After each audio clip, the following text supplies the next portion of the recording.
네, 반갑습니다.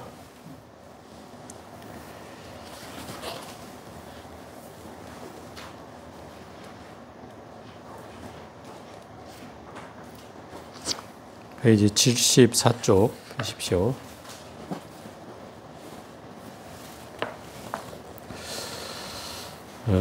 오늘은 뭐 장행창이라는 사람에 대해서 오늘 할 차례인데 저번에 한 거를 좀 요약하고 시작하겠습니다. 지난번에 지성이라는 스님이 그 해능 스님 문화에 숨어 들어와서 그 해능 스님의 법문을 도둑질해 왔다 이 말이죠. 법문을 듣고 그 스승인 신수대사한테 알려주면 신수대사가 그걸 듣고 당신이 참고를 하겠다고 이제 몰래 보낸 거를 이 해능 스님이 다 알아챘잖아요. 이 중에 도둑질이 하러 온 사람이 있다. 그랬더니 그 사람이 이제 일어나서 절을 하죠. 제가 실은 저의 스승인 신수 스님으로부터 이렇게 오라고 해서 왔습니다. 그래서 그 스승이 무엇을 가르치느냐 이렇게 물으니까 개정의 사막을 얘기한다 이 말이에요. 그래서 모든 악을 짓지 않는 것이 계이고 선을 행하는 것이 해이며 청정히 하는 것이 선정이다라고 개정의 사막을 이렇게 얘기를 했어요. 그러자 이제 이육조 해능 스님이 이렇게 얘기를 하죠.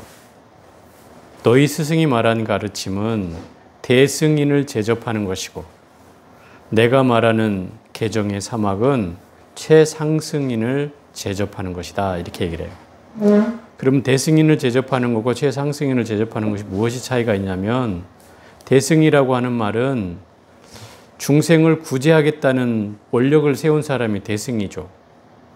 그럼 최상승인은 뭐냐? 마음을 깨달아서 최상승의 공부를 해가겠다고 하는 사람이다 이 말이에요. 그러니까 중생을 구제하는 보살의 개념보다는 이 최상승이 훨씬 더 큰 것이죠. 그냥 그 깨달음을 통해서 중생을 구제할 수도 있는 것이니까 최상승인은 결국 최상승의 공부를 해나가는 사람이라고 할 수 있죠.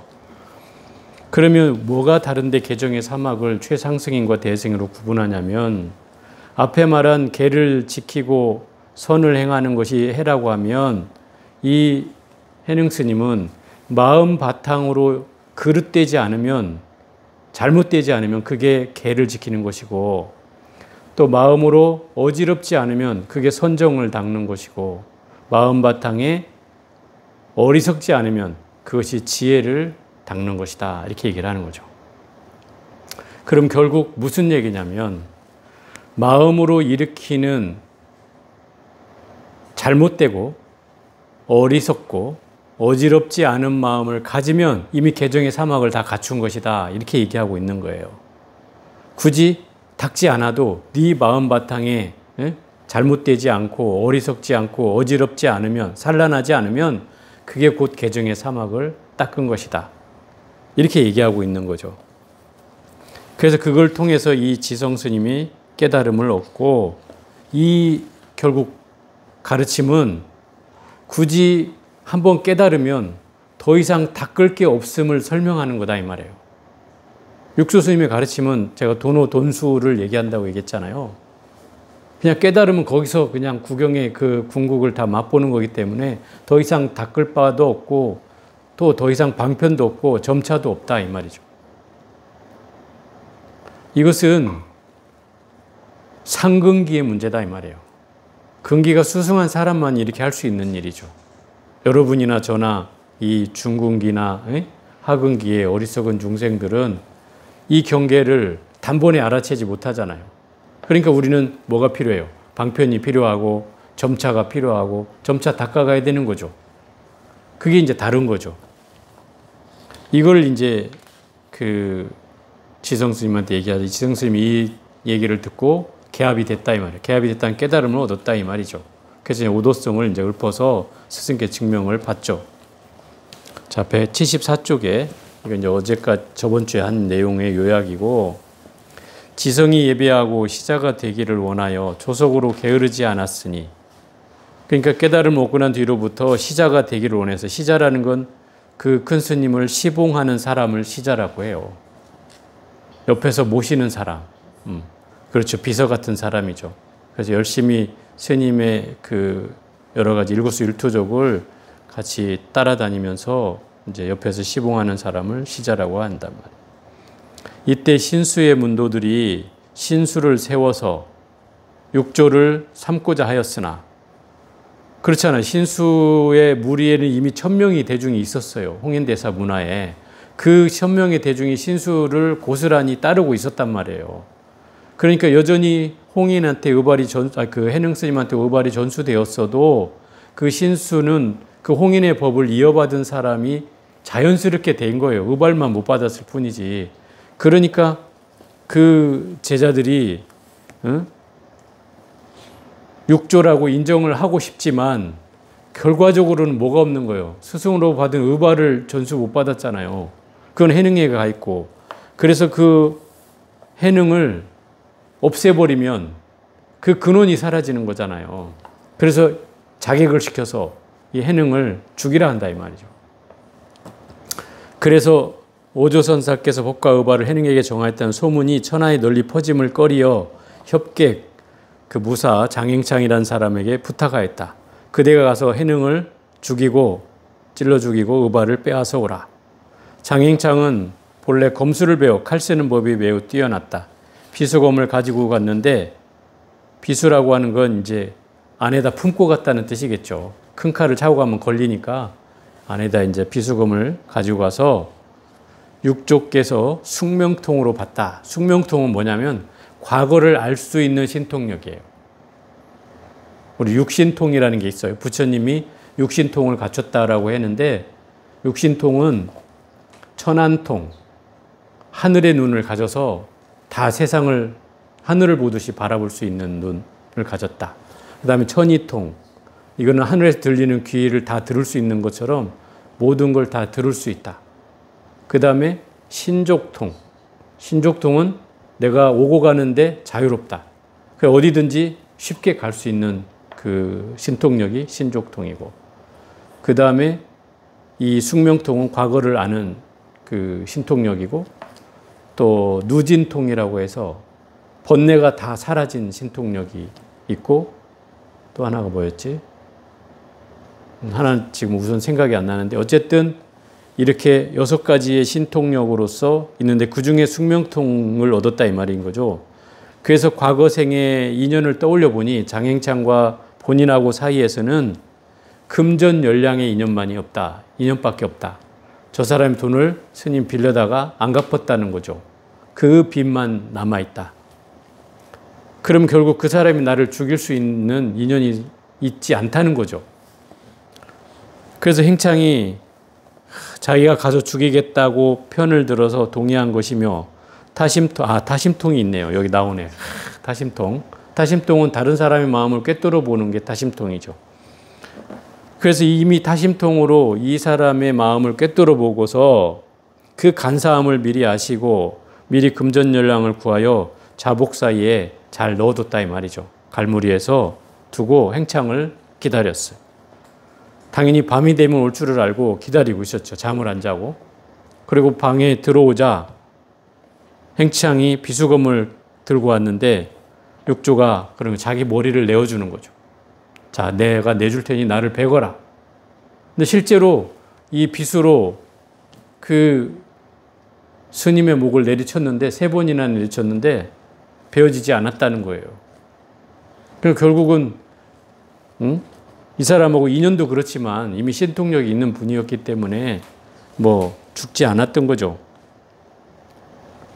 그래서 올바른 칼은 삿되지 않고 삿된 칼은 올바르지 못하는데, 내가 전생에 너에게 금전 연량을 빚지고 갚지 못한 일은 있어도 내가 너의 목숨을 죽인 일은 없다. 너에게 인과로 내가 죽임을 당할 일은 없다. 이렇게 이제 얘기한 거죠. 그리고 금전 연량을 내어주면서 가져가라 하니 그 행창이 크게 놀라 땅에 거꾸러졌다가 다시 깨어나선 슬퍼하고 잘못을 뉘우쳤다. 이게 결국 자기가 칼로 내리쳤는데도 안 죽으니까 이게 범상한 사람이 아니라는 걸 알았겠죠. 그래서 자기가 잘못을 크게 뉘우치고 거기서 참회를 한단 말이에요. 그나마 이 사람은 양심이라도 있었던 사람인 거죠. 보통 사람이면 안 되면 도망갔겠지 뭐 거기서 대고 참회한다는 마음을 냈겠어요. 어쨌든 참회를 하니까 그 육조스님께서 금전 열량을 집어주면서 어서 가지고 가라. 만약에 나의 제자들이 알면 너를 해칠 것이니 네가 만약에 여기 와서 나에게 공부를 하고 싶다면 얼굴을 고쳐서 오면 그때 받아주겠다. 얼굴 고쳐서 오라는 말이 무슨 말이에요? 그러니까 이제 지금 그 얼굴을 오면은 혹시 제자들이 가만 안 두고 너를 또 헤아릴 수도 있으니 요즘 말로 치면 성형을 하고 오라 이 소리잖아요. 그때야 뭐 성형 수술이 있었던 건 아니겠지만 이 사람이 어떻게 하고 오냐? 실제로 몸 얼굴을 다르게 하고 와요. 어떻게 다르게 하냐면 인상을 바꿔버리죠. 그러니까 칼로 막 상처를 내는 거죠. 그래가지고 얼굴에 상처를 내가지고 얼굴을 이제 이상하게 해서 그리고 찾아오는 거죠. 그래서 제자가 돼요, 실제. 그래 뒤에 얼굴을 고쳐 출가하여 성사에게 예배하였는데 육족께서는 이미 알아보는 거죠. 그렇게 하고 왔어도 내가 너를 생각한 지 오래되었는데 어찌 이렇게 늦었느냐라고 물었다.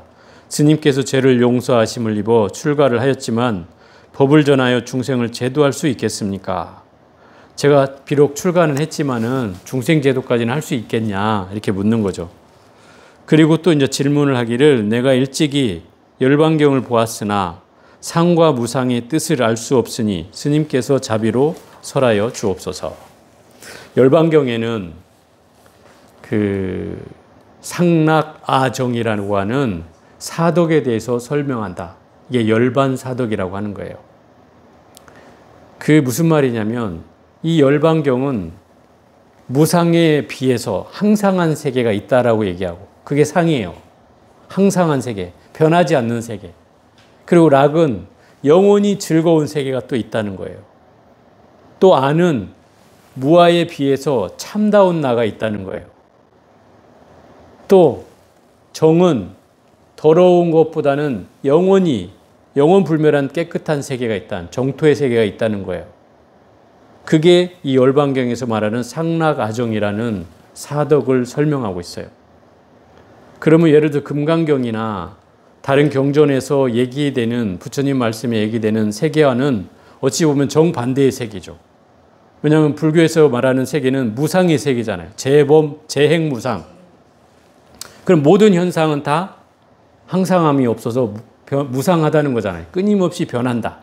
이게 불교에서 말하는 진리거든요. 삼법인으로 딱 찍어놓은 거잖아요. 또 재범무아. 모든 존재는 나라고 하는 게 없다. 그죠? 나라고 할 게 없다. 이게 진리라고 부처님이 얘기한 거잖아요. 또 일체 개고. 모든 것은 다 괴로움이다.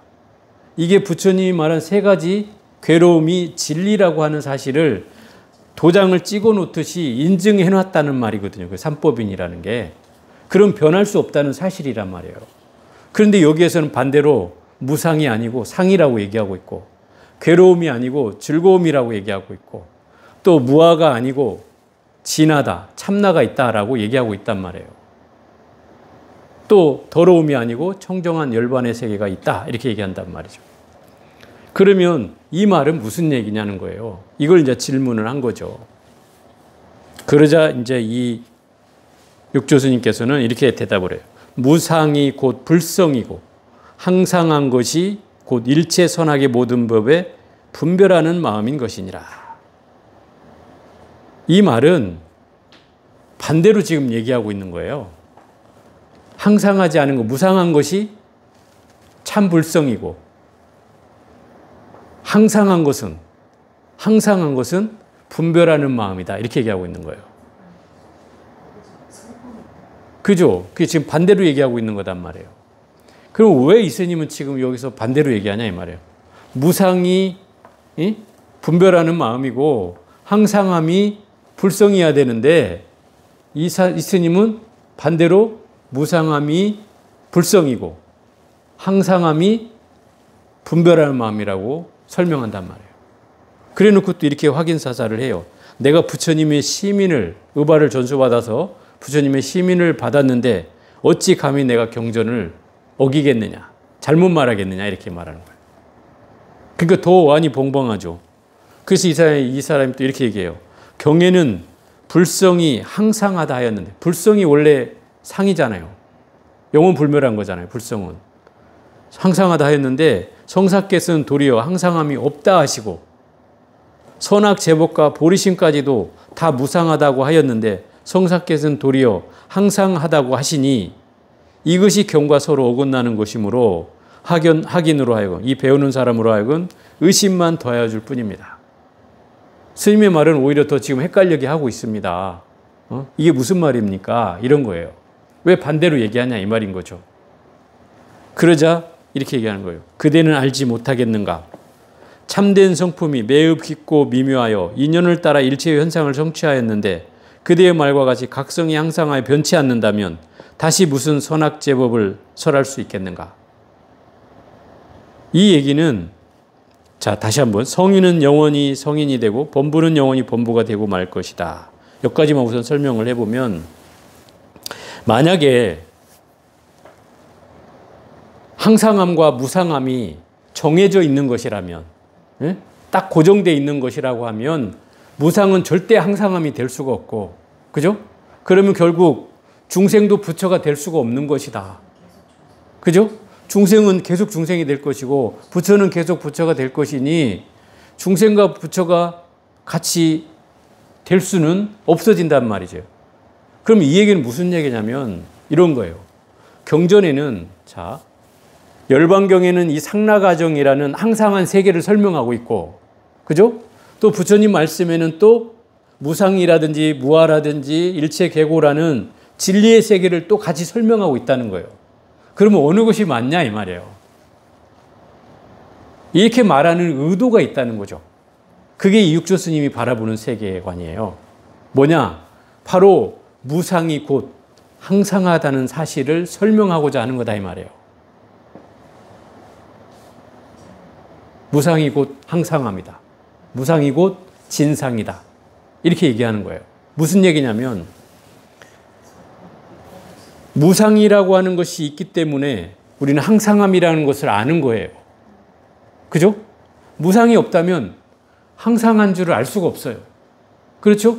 왜냐하면 항상 속에 있으면 항상한 줄을 모르는 거죠. 그잖아요. 우리가 항상 속에 있으면 그게 항상한지 무상한지를 알 수가 없죠. 이미 그 속에 있으니까. 그런데 무상하기 때문에 항상함이라는 게 존재하는 거예요. 그러면 항상함이란 무상함의 상대어인 거죠. 그죠? 그러면 무상이 없으면 항상도 없는 거죠. 그렇잖아요. 그 경계가 논리적으로 맞는 거죠. 그러니까 결국 이 얘기는 무슨 얘기냐면 부처님 말씀에는 이 두 가지 얘기가 다 나온다는 뜻이에요. 그 얘기는 이 육조 스님 말이 무상과 항상함이 둘이 아니라는 사실을 설명하고 있다는 거예요. 둘이 아닌 거라는 거지. 무상의 반대말이 항상함일 뿐인 것이지 무상을 통해서 항상함이 나오는 거니까 마치 중생이 있기 때문에 부처가 있는 것이지 중생이 없다면 부처도 없는 거 아니냐. 그럼 무상이 없다면 항상함도 없는 거죠. 그러니까 결국 이 논리가 두 가지가 다 서는 이유는 불교에서 말하는 진리는 두 가지를 다 얘기하고 있다 이 말이에요. 그게 옳고 그르냐의 문제가 아니라 둘이 아닌 경계를 설명하고자 한다는 것이죠. 그래서 경전의 입장은 어떤 경전은 무상을 설명하고 있고 어떤 경전은 항상함을 설명하고 있다 이 말이에요. 그렇다고 그게 둘이 배치되느냐 잘못됐느냐 그게 아니라는 거죠. 그 경계를 설명하는 이유가 바로 이 해능 스님이 얘기하는 경계예요. 무상이 불성이고 항상이 분별하는 마음이다. 이렇게 반대로 얘기하는 것은 바로 무상이 곧 불성이고 불성이 곧 무상이다. 무상이 곧 항상함이고 항상함이 곧 무상이다. 이걸 설명하고 있는 거예요. 그걸 설명하고자 이렇게 반대로 얘기하고 있는 거다 말이에요. 그 얘기는 결국은 무상 속에서 항상함이 나오는 것이고 중생 속에서 부처가 나오는 것이고 번뇌 속에서 깨달음이 나오는 것이다 이 말이에요. 그죠? 그걸 설명하고자 하는 거단 말이에요. 그 경계를 알아차려야지 불교의 진리를 제대로 볼 수가 있다는 거예요. 그러지 않으면 여기서 아까 말한 대로 경전에 나온 대로 무상함과 항상함이 정해져 있는 것이라면, 고정되어 있는 것이라면 절대로 이건 불교 진리에 벗어난 것이라는 거예요. 잘못됐다는 거죠. 그래서 이렇게 설명하고 있는 거예요. 무상이 곧 불성이고 반대로 항상함이 곧 분별하는 마음이다라고 반대로 얘기하고 있는 거죠. 그것은 이 경계에 떨어지지 말라는 거예요. 항상함에도 걸리지 말고 무상함에도 걸리지 말라는 거죠. 그래서 두 가지 경계가 바로 둘이 아니라는 걸 알아차려야 된다. 불교는 핵심이 어떤 경전이든 간에 이 불이 중도를 떠나 있는 경전이 없어요. 그게 핵심이에요. 어떤 입장에 취해 있다 하더라도 그것은 세속적인 입장에서, 중생의 입장에서 쓴 게 있고 부처의 입장에서 쓴 게 있다는 것 뿐이지, 그 두 가지 경계에만 나눠질 뿐이지 사실 어느 것도 진리 아닌 게 없어요. 그게 이제 불교에서 말하는 불이와 중도예요. 경에는 여기 그대는 알지 못하겠는가 이렇게 설명을 해줬는데도 알지 못하겠는가. 참된 성품이 매우 깊고 미묘한 인연을 따라 일체의 현상을 취하였는데 이건 제가 했네요. 그리하면 오랜 겁이 지나도 한 사람도 보리심을 일으킬 자가 없을 것이다. 그러므로 내가 무상을 설한 것이 부처님께서 올바르게 진상의 도를 설하신 것이다. 바로 무상이 곧 진상이다. 이렇게 얘기하고 있는 거예요. 진상은 영원한 걸 말하는 거예요. 항상함. 무상은 변화한다는 뜻이고, 그래서 그 변화가 곧 무상이 영원한 것이다. 이렇게 얘기하고 있는 거죠. 변화하는 것이 영원한 것이다. 어찌 변화하는 것이 영원한 것이냐 이 말이에요. 둘이 아니기 때문에 그렇다 이 말이에요. 영원한 것은 무상으로 비롯된다는 거죠. 그죠? 변화하는 것으로부터 비롯돼서 영원한 것이 있다는 거예요. 그렇잖아요. 우리가 영원하다고 아는 것은 무상함이 있기 때문에 영원한 줄 아는 거잖아요. 그걸 통해서 아는 거예요. 그러니까 결국 무상과 항상함은 둘이 아니다. 이런 경계를 설명하고 있는 거죠. 또 일체 제법이 만일 무상하다고 한다면 곧 하나하나 사물은 자성이 있어서 생사를 포용하여 받아들일 것이니 무상한 모든 법과 항상한 참 성품이 서로 상관이 없을 것이다. 그러면 항상하여 변치 않는 성품이 일체의 모든 선악의 모든 법에 원만히 두루 주변할 수 없는 것이다. 그러므로 일체법이 항상함을 설하는 것은 부처님께서 올바르게 참된 무상의 뜻을 설하신 것이다. 결국 이런 거예요. 불성은 우리가 이제 여기 말대로 하자면 불성은 영원한 것, 항상한 거라고 할 수 있어요. 그죠? 물론 눈에 보이지 않고 손에 잡히지 않지만 그 불성이라는 건 영원한 거예요. 왜냐하면 모든 성품들이 다 가지고 있는 거기 때문에 영원불멸한 거예요. 그거는 내 몸을 바꾸어도 또 언젠가는 또 만들어져요. 그죠? 어떤 존재가 만들어지면 또 그 불성은 자리하기 때문에 영원한 거죠. 이 불성은. 그에 비해서 나의 현상은 영원한 게 아니죠.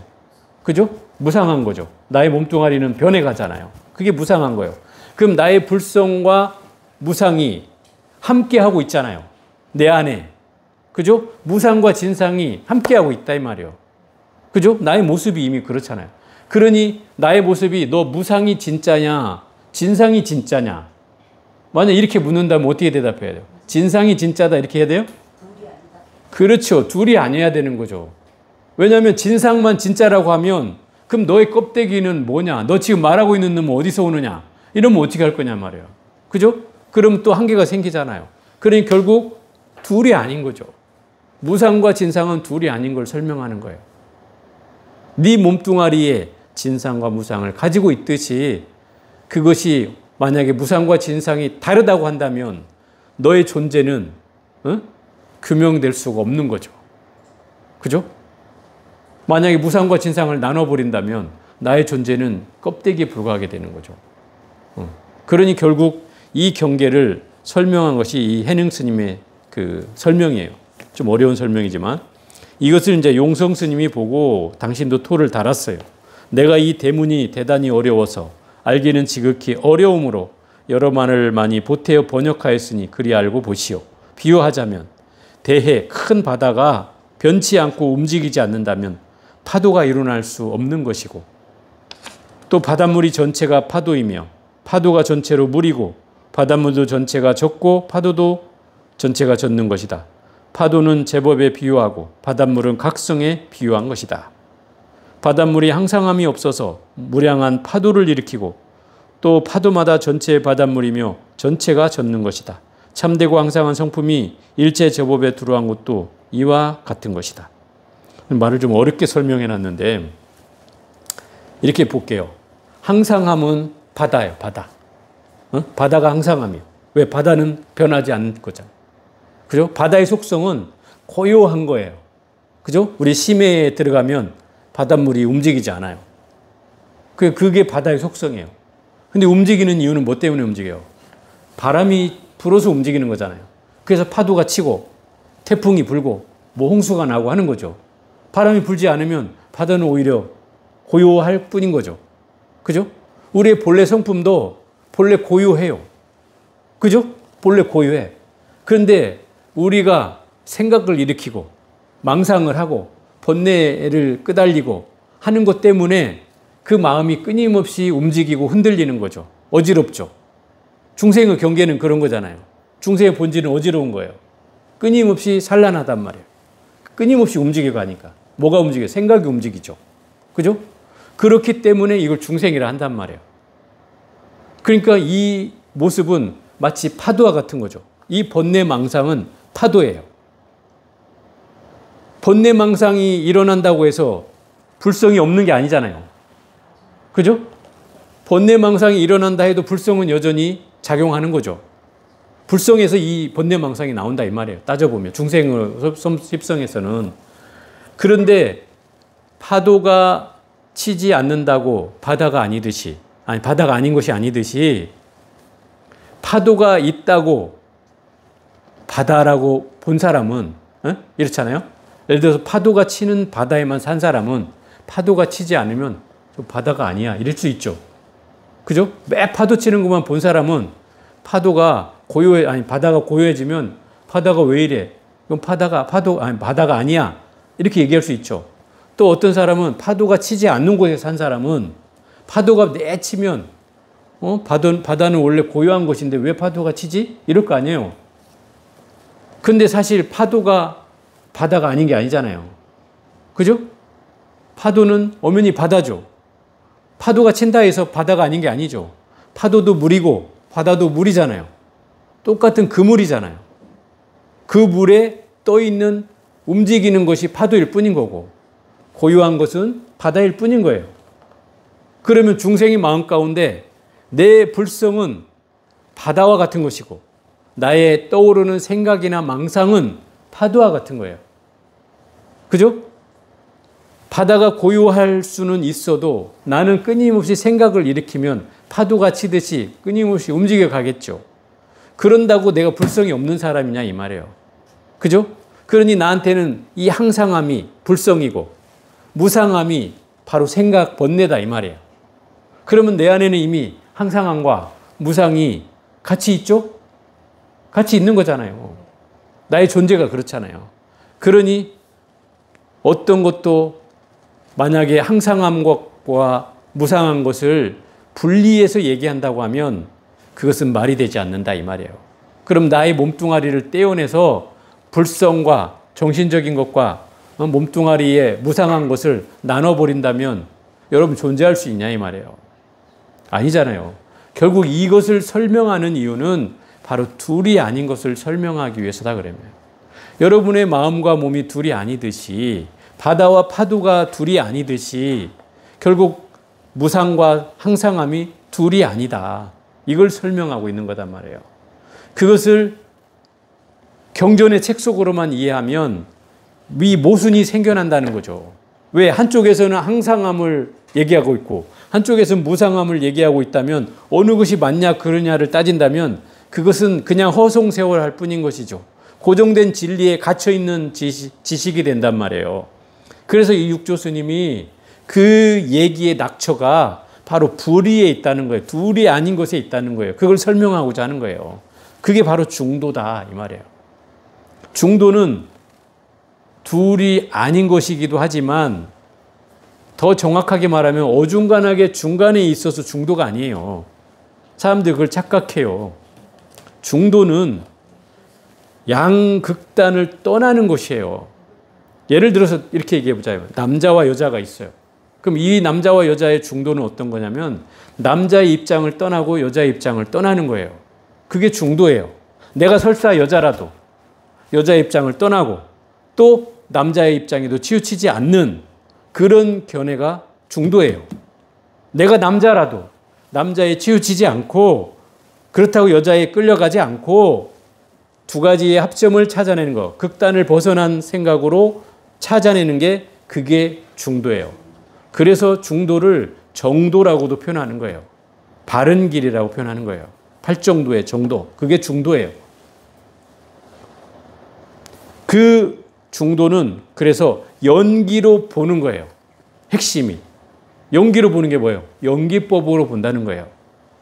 모든 존재는 원인과 조건에 의해서 만들어진다는 거예요.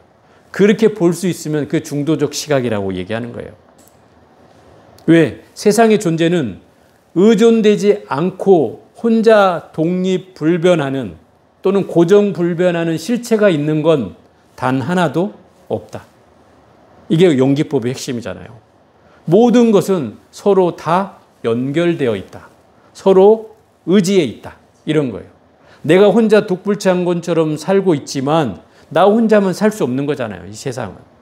누군가의 도움이 필요하고 누군가의 그 도움 속에서 살게 되는 거죠. 그죠? 아무리 내가 잘났다 한들 누가 도와주지 않으면 내가 혼자 살 수 있냐 이 말이에요. 아니잖아요. 그게 연기법의 핵심이란 말이에요.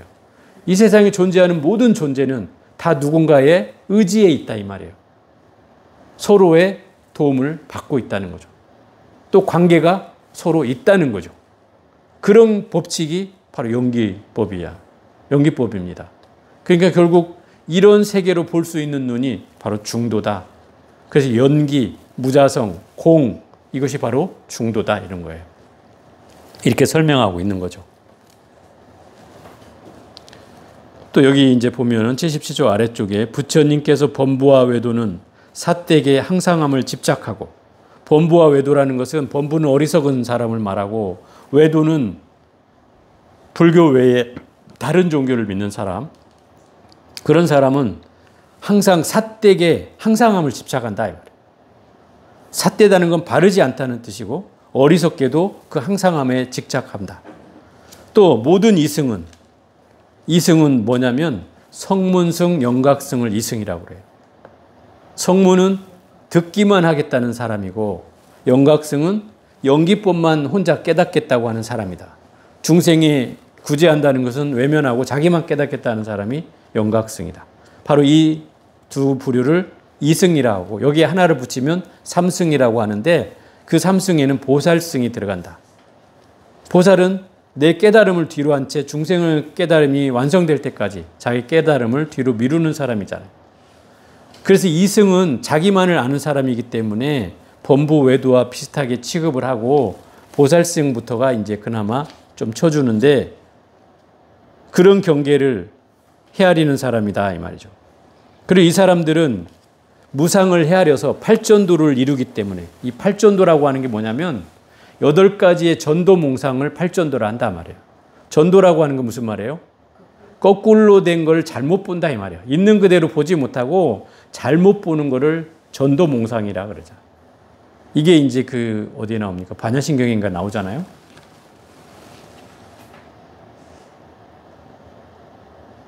그죠? 반야신경에 갑자기 생각이 안 나요 구절이. 거기 나옵니다. 어쨌든 근데 이 팔전도가 어떤 뜻이냐면 8개의 전도라는 건 무상과 상. 무상한데 무상한지 알고 무상한지 모르고 항상하다고 여기거나 또는 항상함을 보고서 무상한 줄 알거나 잘못 보는 거죠. 그죠? 또 괴로운데 괴롭지 않다고 여기거나 즐거운데 즐겁지 않다고 여기거나 이게 8개 전도 몽상의 4번째고 또 무아인데 진아가 있다고 여기거나 또는 진아인데 무아라고 여기거나 6번째 그 다음에 부정한데 깨끗하지 않은데 깨끗하다고 여기거나 또는 청정한데 청정하지 않다고 여기거나 이게 팔전도란 말이에요. 그러면 이 8가지의 경계는 결국은 존재하는 진리의 세계를 잘못 본다는 뜻인 거죠. 어리석음으로 인해서 잘못 보는 8가지의 몽상이 바로 팔전도라고 하는 거예요. 결국 이러한 세계를 타파하고 진상, 진낙, 진화, 진정을 설하셨다. 이게 그 열반경에서 얘기하는 상락아정의 세계를 설명하는 부분이다 말이에요. 열반사덕.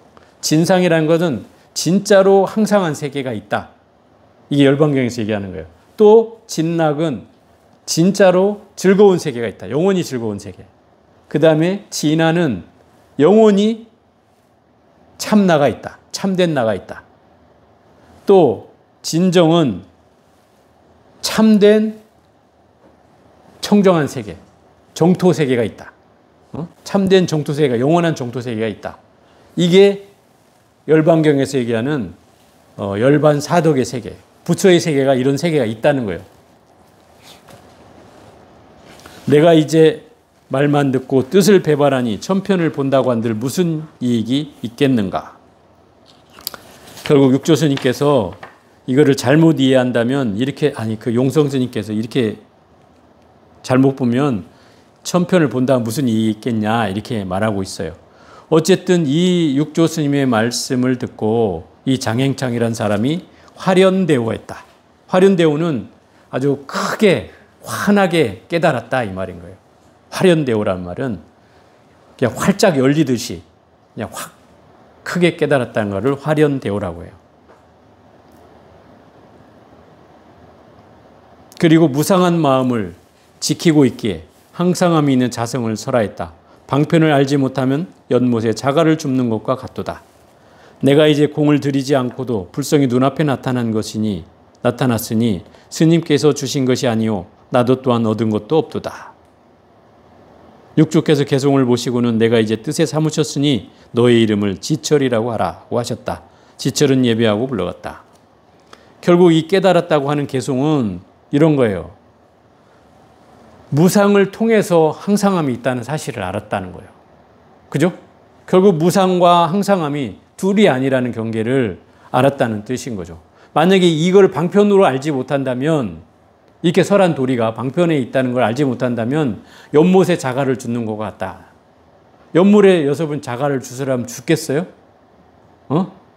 연못이 어떻게 돼 있어요? 맑지 않잖아요. 그 연못이 맑지 않은 곳에서 자갈을 주우라면 죽겠냐 말이에요. 마치 눈뜬 장님이 뭘 잡으려는 것 같은 거죠. 코끼리 잡는 격인 거죠. 내가 이제 공을 들이지 않고도 불성이 눈앞에 나타났으니 스님께서 주신 것이 아니요 나도 또한 얻은 것도 없도다.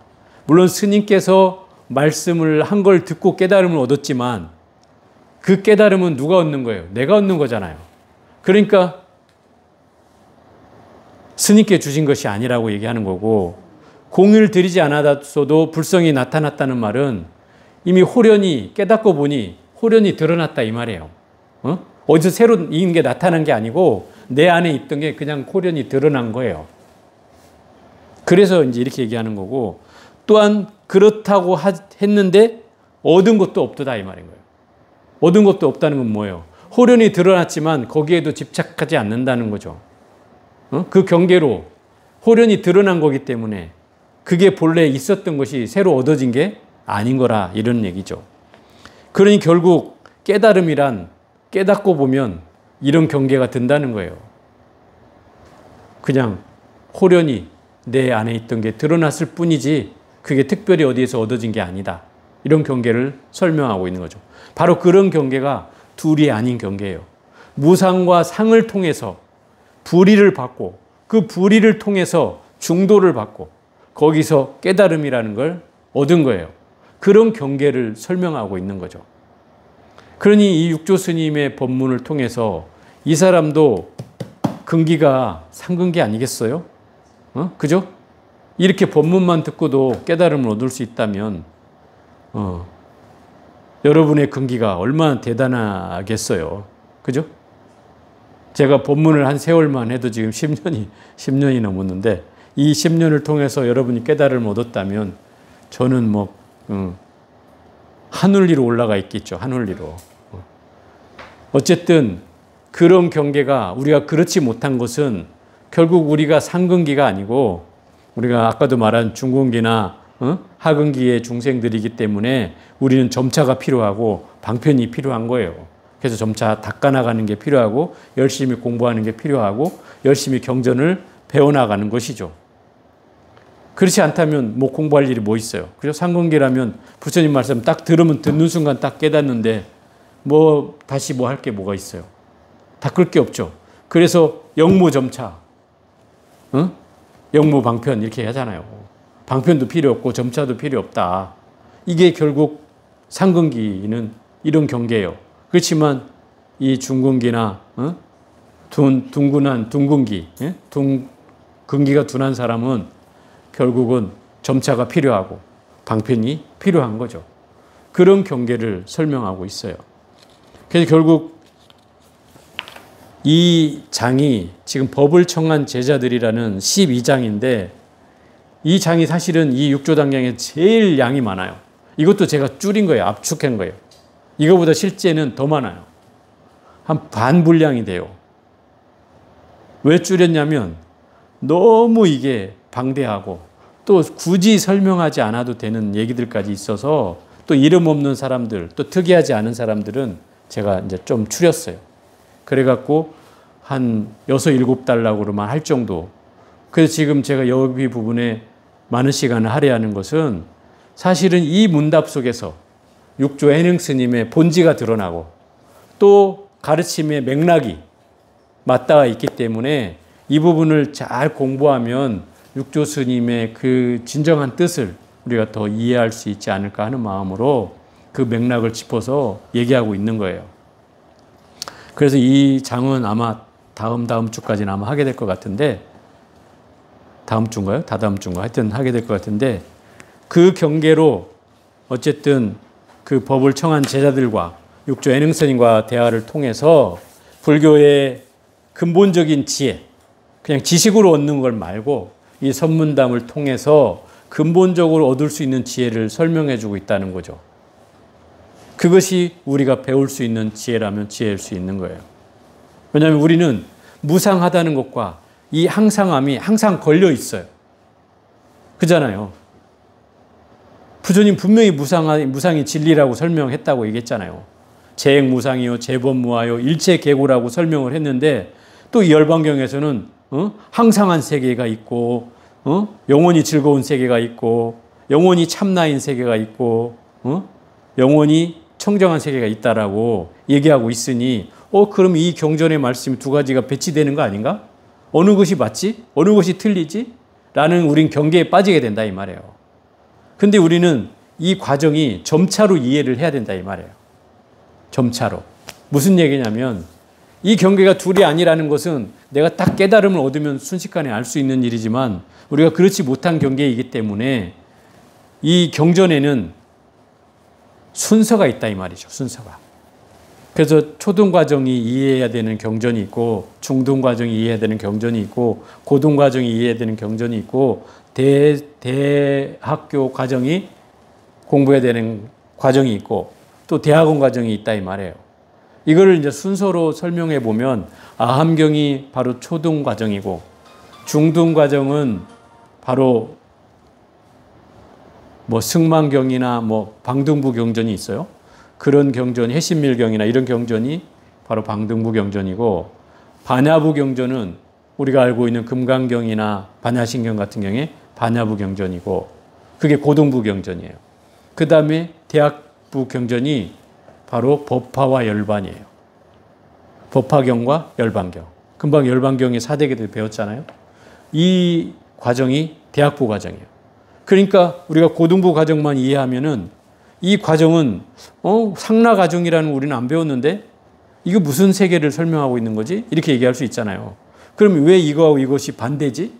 이렇게 설명하는 것은 이게 반대 입장이 있다고 해서 옳고 그름을 얘기하는 게 아니다 이 말이에요. 이것은 이런 세계도 있고 이런 세계도 있다 이 말이에요. 그 얘기 무슨 얘기냐면 중생의 입장에서는 당연히 무상이고 고이고 무아인 것이 맞지만 부처의 세계에서 보면 이게 상이고 락이고 참나가 있다라고 얘기하는 거죠. 이 경계예요. 이 경계가 다르다는 거예요. 그런데 이 두 가지가 서로 반대지만 서로 둘이 아니라는 사실을 설명하기 위해서 이 두 가지 경계를 설명하는 것이라는 거예요. 이게 고정적인 진리를 설명하는 게 아니라 바로 둘이 아닌 세계를 설명하기 위해서 이 두 가지 경계를 설명하는 것이다. 둘이 아니어야만이 중생이 곧 부처가 되고 번뇌가 곧 보리가 되고, 그죠? 무상함이 항상함이 되는 것이지, 만약에 이게 둘이 고정되어 있는 것이라면 중생은 영원히 중생인 것이고 부처는 영원히 부처여서 중생이 부처 될 일이 없는 것이고, 그죠? 이렇게 된다는 거죠. 그런 논리가 만들어지기 때문에 결국 불교에서는 이걸 불이라고 얘기하고 있는 거다. 그래서 바로 이 해능 스님께서 얘기하잖아요. 무상이 항상함, 불성이요. 항상함이 분별하는 마음이다. 이걸 역으로 반대로 얘기하는 것은 바로 무상이 곧 항상하다는 것을 둘이 아니라는 사실을 설명하기 위해서 반대로 틀어서 설명을 하고 있는 것이다 말이에요. 왜? 무상이라는 상해 또는 항상이라는 상해 걸리지 마라 이 말인 거예요. 그 상해 걸리면 너는 분명히 이걸 또 틀렸다고 얘기하고 있을 것이다. 그렇게 되는 한 이 불처님의 진리를 제대로 이해하지 못하는 것이다 라고 설명하는 것이다 이 말이에요. 그게 바로 이 해능 스님께서 얘기하는 바로 중도 불이법문에 해당되는 말이다 이 말이에요. 그걸 통해서 지혜를 얻으라고 말씀하고 있다. 자, 오늘은 여기까지 해보겠습니다. 자, 차 한 잔씩 들어.